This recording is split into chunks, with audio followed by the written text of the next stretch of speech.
Good Moxie morning, and it really hasn't been that Moxie. It's been active, but I'm a few minutes late because of my kids, which has really put some emphasis on Mother's Day here for me. Okay, so what we moms do, right? Holy moly. Good morning, Taylor. Okay, so I was deciding whether or not I was going to share my Mother's Day special on this morning live stream or later, and I'm going to do it actually later. So I'm going to come back on after I put my after I put my Mother's Day special, my offer together, because there's so many things I want to put in it, and so I'm looking at my calendar and trying to decide what exactly I'm going to put in it and how much time I can give, because I'm going to actually add one-on-one time in it, so there's only going to be a limited amount that I can take on. But I'm excited to put it together. But what I want to talk about right now is my first Mother's Day, because my first Mother's Day, I ended up having 2 kids. But what happened before that, 5 years actually before that, I was beginning to wonder if I was ever going to be a mother at all.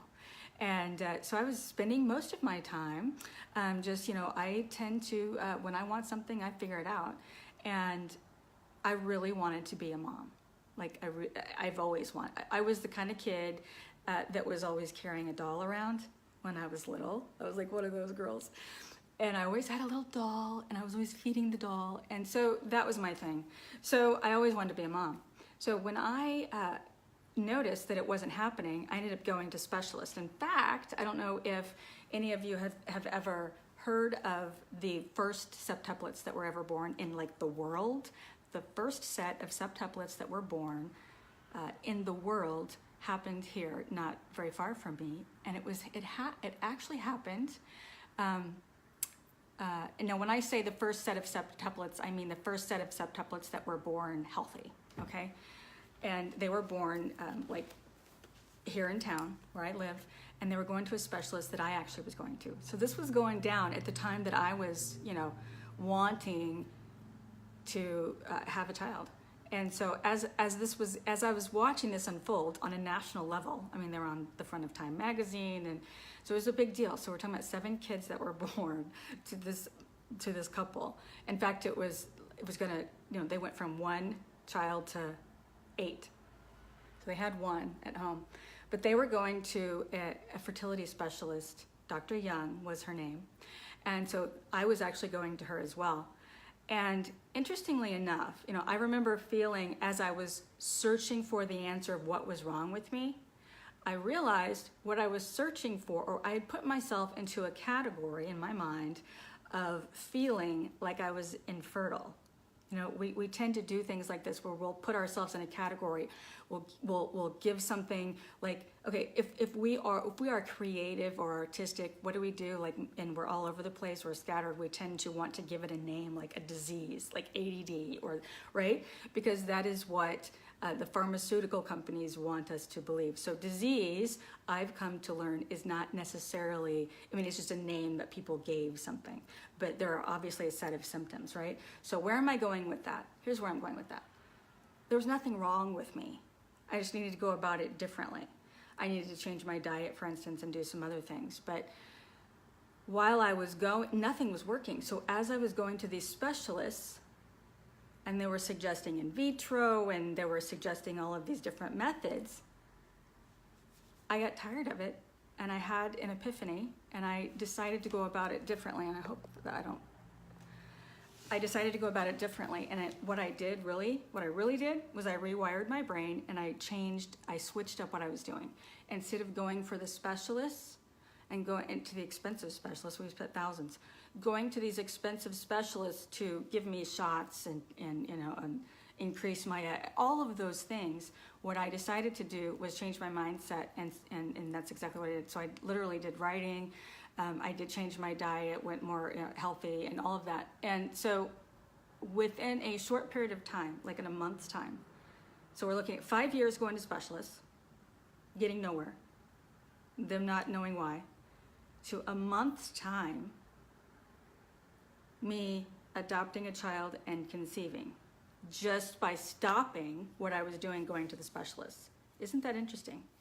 So what I'm really talking about is just like the mindset switch. So it could have been, I made some changes in my nutrition, but I had been doing that for a couple of years. And I did go to an acupuncturist, that could have helped, But it was the mindset and the change in my mindset where I wasn't thinking of myself as being like having a problem. So sometimes when we focus on the problem, what happens? We see ourselves as having a disease. We see ourselves as like we're searching for an answer. And a lot of times we search for the answer in the wrong place, like with the medical doctors. That's what I was doing. I'm not talking about you or your situation or in general necessarily, but in this particular situation, going to the doctors was putting me in the mindset of me thinking that something was wrong with me, and there really wasn't. They weren't actually ever coming up with the reason why it wasn't working, but we were spending thousands of dollars. When I changed in a 30 period of time, I said, you know what, no more, I'm gonna stop. I also got myself out of the jealousy mode, because when I would go to the Dr. Young, when I would attend my appointments at Dr. Young's office, I would hear, it would remind me of this woman having 7 babies and I don't get any, right? And so what happens in your mind? You go into that place of, well, that's not fair. She gets 7 and I get none. Why? Why is this? This is so unfair. And so we tend to we tend to ignore where our mind needs to be to get what we want, okay? So I stopped going to the doctors, and in 30 days, I ended up with one child that I adopted, and then I ended up conceiving in 1 month. So my first Mother's Day, I had 2 babies, not 1, and it was all because I changed my mindset. So this story is actually, I'm very passionate about it, but it is actually, I've seen it over and over in different areas of my life. And so it really is our mindset. I believe it 100%. So do what you need to do to change your mindset, change the wiring to get what you want. And then take some time to assess, be careful what you want, right? Because I ended up with, 3 babies in a span of 3 years, by the way. 2.5 years I had 3 babies. So there was nothing wrong with me at all. I was just going about it in the wrong way, right? So open up your mind. The answer is there. I'm telling you it is. Use the power of God. Use the power of the mind, writing. When you're doing the mantras and you're saying it or you're writing it, like I suggest people to do, what you're doing is you're rewiring your brain. But also, if you have a connection with God, hi Maria. I know that Maria, you have a connection with Mary, right? So pray through her. Use whatever spiritual piece that you need to, and start, because the answer will be the answer actually, when I did the writing and then changing my mindset, the answer could have come to go back to the doctor. But what will happen is the answers will start presenting themselves to you. And so what was presented to me in that 30-day period of time is that I was literally out of the blue called by a doctor that asked me if I wanted to adopt. So I said yes. So here's the thing. Here's also what will happen is you will open up a part of your brain that sees opportunities. They will come in. The opportunities will come in. But then you have to say yes. And so that will be the test. That will be the test. The test will be, are you ready? And that's when a lot of people will pull back too. So I'm telling you that because that's important. That's important to know that you're actually going to be tested too. You'll be tested in that, the question will come up, how bad do I really want this? I say that I've wanted it, I've tried for 5 years, and here's the opportunity that lands in my lap. Am I gonna say yes or no to it?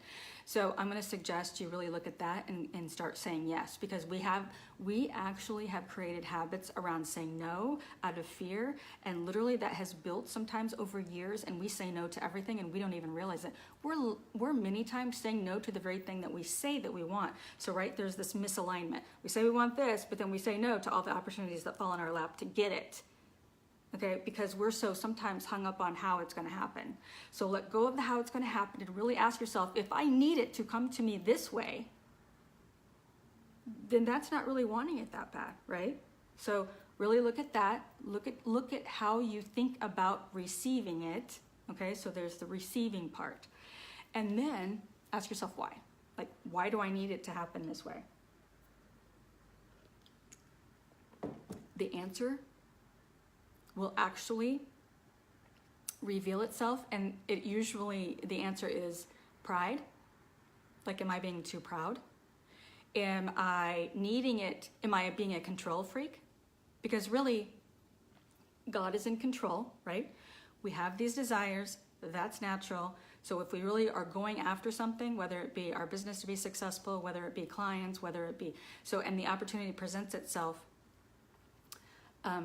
we need to take action. We need to say yes. And so we need to assess, what is it in our mindset, whether it be pride, ego, what is it that is causing us to say no when the opportunity presents itself?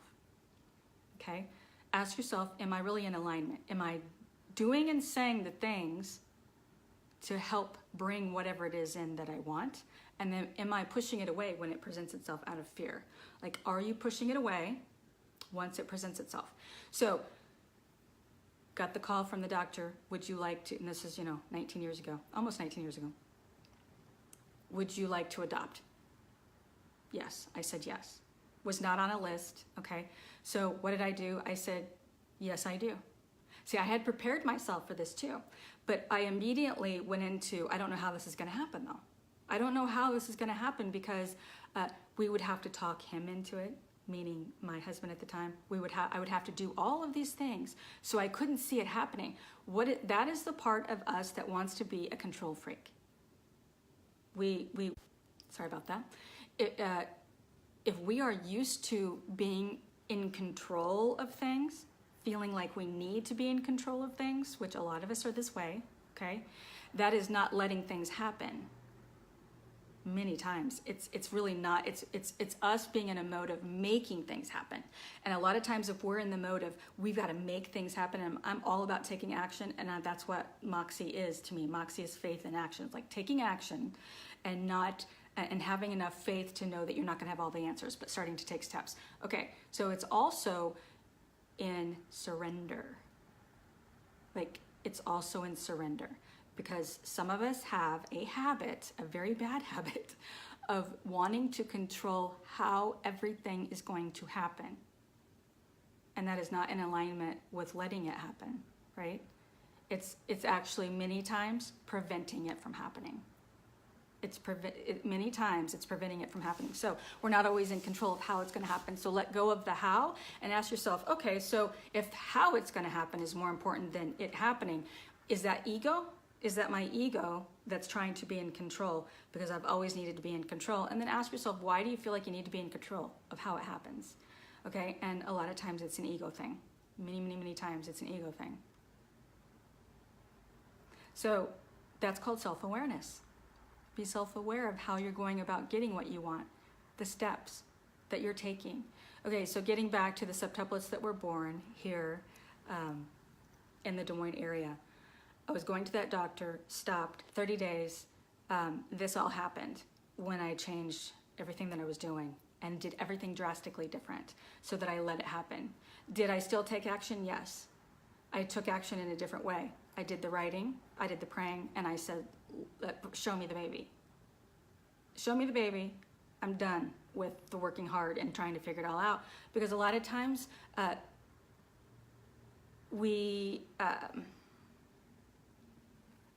that's the only way the answer is going to come to us because we're not the genius. We don't know where the answer is. And there's nothing wrong with going after and looking and searching for the answer because there is power in that as well. But I'm talking about the element of, again, control.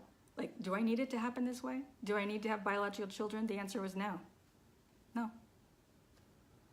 And then the biological children came after I said yes to the perfect baby for me. Okay, so I said yes. Was it scary? Because yes, I actually, after trying for 5 years, I had the opportunity to say yes, and then I was going to say yes and be a mom within that week. And that is exactly what happened.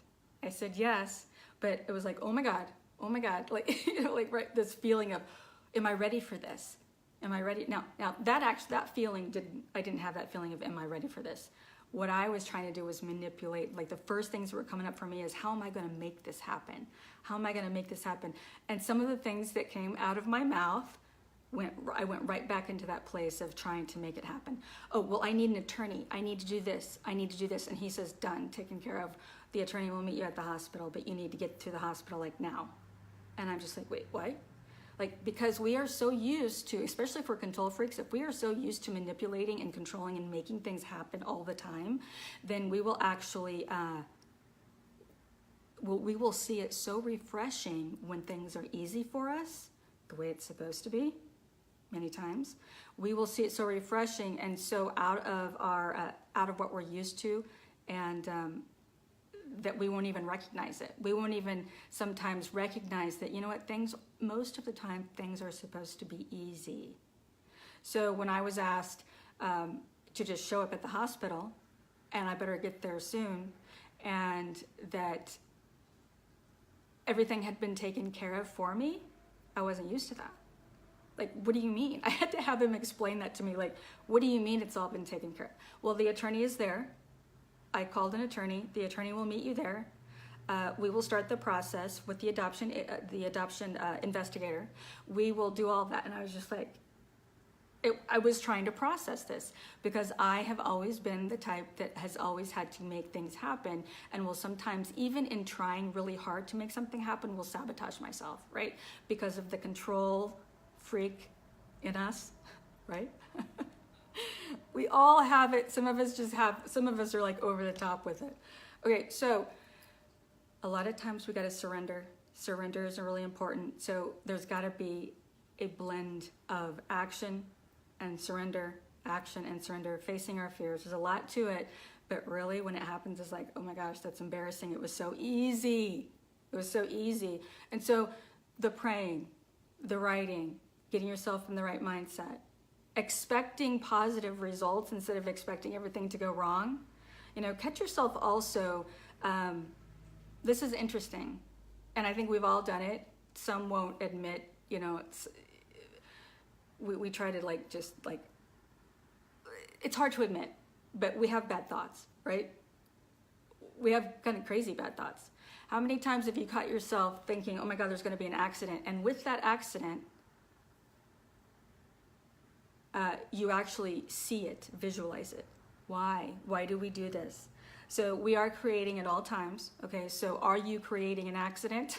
Are you creating the worst case scenario? Or are you visualizing it going well? Having it be easy, right? Which one are you visualizing?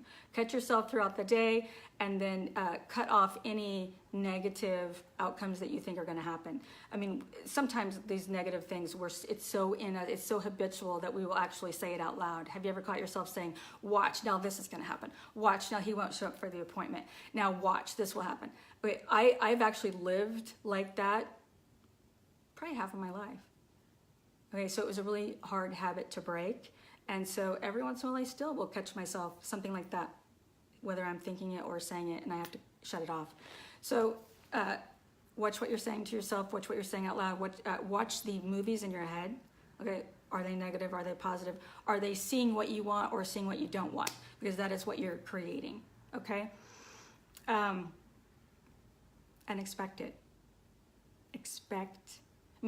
Having a plan is important, but expect the outcome that you want. Just like get used to the feeling of expecting it, and then ask yourself, okay, so if I'm expecting this outcome that I'm not even familiar with, what do I need to do to take the steps to actually help it? And the thing is it's not control and making it happen. What you're actually doing is you're proving to God and the universe that you believe it's going to happen. And so you take steps, because there are always going to be steps that you take to achieve something, right? And so don't do it in a controlling way. Do it in a way that you are expecting it. So perfect example is me buying a baby blanket when there's no baby that I can visualize possibly, but I bought a baby blanket before the phone call. So buy the baby blanket. Buy whatever it is you need to buy to set it up.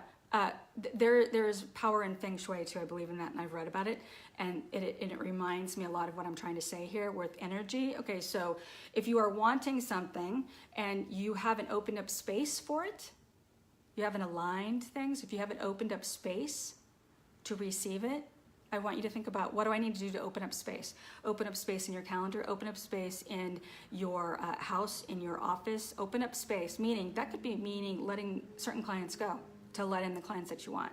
Okay, so if you've got, for instance, a client that you do not like working with, and we've all had them, and maybe they're just a pain in the neck, maybe they give you a feeling, maybe they're just difficult, and every time you get on the phone with them, or the hours leading up to working with them, you kind of get this feeling, this angst, right? And this, like, how am I going to deal with this? And you start to want to avoid them.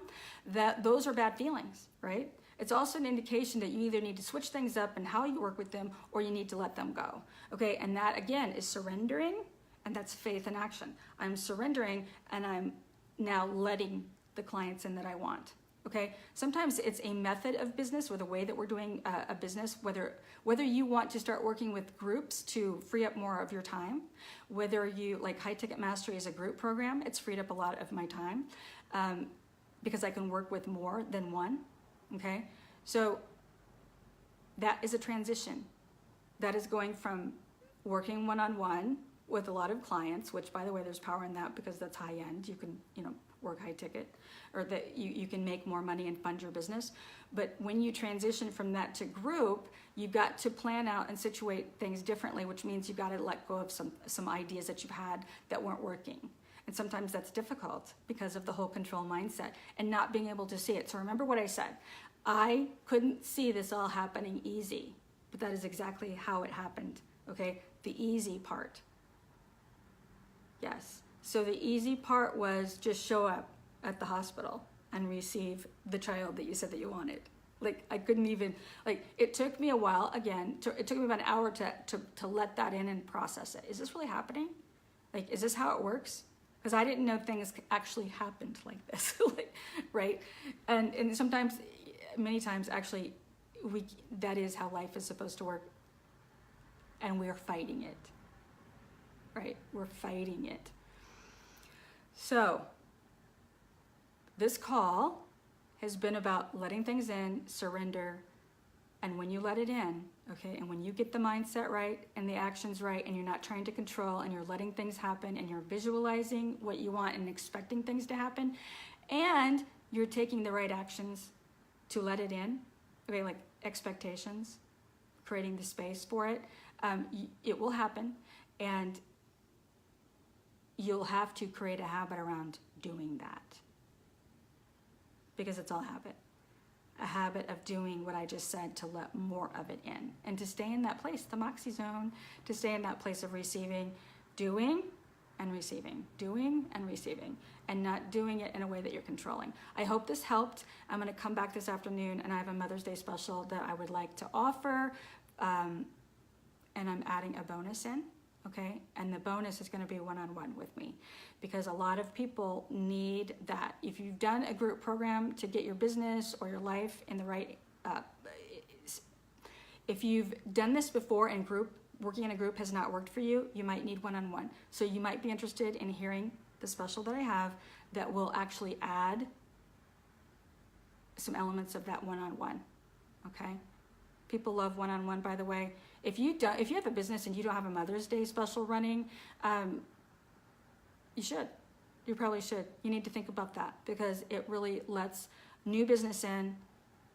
It helps you connect with them on a deeper level. It gives people the opportunity to work with you that wouldn't have wanted or wouldn't have thought of working with you before in this capacity. And low barrier to entry is really powerful. Meaning, if you give a Mother's Day special, put together a package or something that's special for them, then they will buy, especially if it's done in a certain way. And if you need help with what that means, like, what do you need to say in your copywriting? How do you need to position it? How do you need to put it out there? Okay, how do you need to write it? How do you need to add the value so that people see that there is value in all of the many pieces of your Mother's Day special? Like, all of these elements get you new clients. They're new skills, but you need to understand them and apply them. So message me if you're interested in that, and then I'm going to come back this afternoon and go over my Mother's Day special, okay? Have a great day. I hope this helped. Bye. Happy Mother's Day to any moms, too. Hi, Shannon.